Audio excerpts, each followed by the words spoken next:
మన ప్రభువును రక్షకుడు అయిన యేసుక్రీస్తు వారి అతిశ్రేష్టమైన దివ్యనామమున మీ అందరికీ శుభము కలుగునుగాక. ఆమేన్. దేవుని బిడ్డలారా, ఈరోజు 16వ తారీఖు నవంబర్ నెల 2024వ సంవత్సరము. ఈరోజు దేవుని వాగ్దానము యెషయా గ్రంథము 51వ అధ్యాయము 16వ వచనము. నా చేతి నీడలో నిన్ను కప్పియున్నాను. దేవుడు తన పరిశుద్ధ లేఖన భాగము మీ వినికిడిలో, మీ జీవితముల్లో ఈ వాగ్దానము దేవుడు నెరవేర్చునుగాక.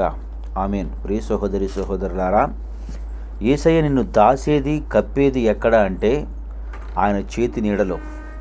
ప్రియ సహోదరి సహోదరులారా, ఆయన చేతిలో బడుట గొప్ప ఆశీర్వాదకరం. ఆయన చేతిలో పడినటువంటి 5 రొట్టెలు 2 చేపలు 5,000 మందికి ఆహారమయ్యాయి. ఆయన చేతిలో పడినటువంటి పనికిరానటువంటి జాలరులు ప్రపంచానికి దిక్సూచికగా అనేకులకు గొప్ప మర్మయుక్తమైనటువంటి సంగతులు తెలియచేసినటువంటి వ్యక్తులుగా చూడగలుగుతున్నాం. ప్రియ సహోదరుడా, ఆయన చేతిలో పడినటువంటి అపోస్తులైనటువంటి పౌలు హానికరుడు, హింసకరుడు, అనేకులకు ఆశీర్వాదకరమైనటువంటి వ్యక్తిగా మిగిలాడు. సహోదరుడా, ఆయన అంటున్నాడు, నా చేతితో నిన్ను కప్పుతున్నాను, నా చేతిలో నిన్ను కప్పి ఉన్నాను అంటున్నాడు. నీవు ఆశీర్వాదకరమైనటువంటి వ్యక్తిగా బ్రతకాలి అంటే నీవు కొంచెంగా ఉన్నా, కొద్ది స్థితి నీదున్నా, పనికిరాని వాడిగా ఉన్నా, నీ స్థితి నువ్వు చూసుకున్నప్పుడు ఇది ఎంత ఏమాత్రము నా జీవితం ఏమాత్రం అనుకున్నా ఆయన చేతులకు నువ్వు వెళ్ళిపోతే 5 రొట్టెలు 2 చేపలు ఆశీర్వాదకరంగా మలిచినట్లు నీ జీవితం కూడా అంత ఆశీర్వాదకరంగా మరుగుతుంది. దేవుని బిడ్డ, సహోదరుడా, ఆయన చేతులకు నువ్వు వెళతావా? వెళ్ళే వ్యక్తిగా ఉంటావా?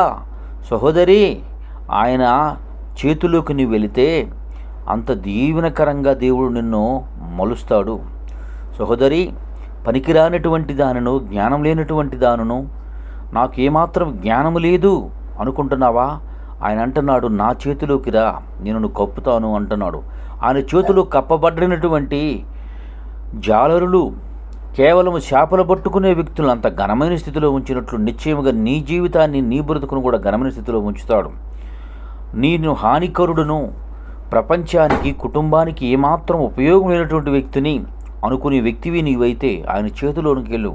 అపోస్తులైన పౌలు వారి వలె గొప్ప అద్భుతాలను, గొప్ప ఆశ్చర్యకార్యాలను, మర్మయుక్తమైనటువంటి సంగతులను ఆయనకు సాక్షిగా బ్రతికి ఆయన సాక్ష్యము కొరకు అనేకులు ఎదురు చూసే వ్యక్తిగా దేవుడు నిన్ను నియమిస్తాడు. గనుక ఆయన చేతితో నిన్ను కప్పుతున్నాడు. ఆయన చేతిలో నీవు ఉండి కప్పబడు స్థితి కృప దేవుడు మీకు అనుగ్రహించునుగాక. ఆమేన్. తండ్రి, నీకు వందనాలు, స్తోత్రములయ్యా.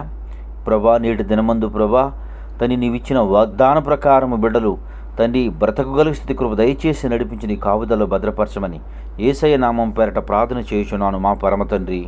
ఆమేన్. తండ్రి అయిన దేవుని ప్రేమయు, కుమారుడు యేసుక్రీస్తు వారి కృపయు, పరిశుద్ధాత్మ తండ్రి అన్యోన్య సావాసం ఇప్పుడునో ఎల్లప్పుడూ నేను సన్నిధితో సదాకాలం తోడండి ఎంబడించి నడిపించును గాక. ఆమేన్. God bless you.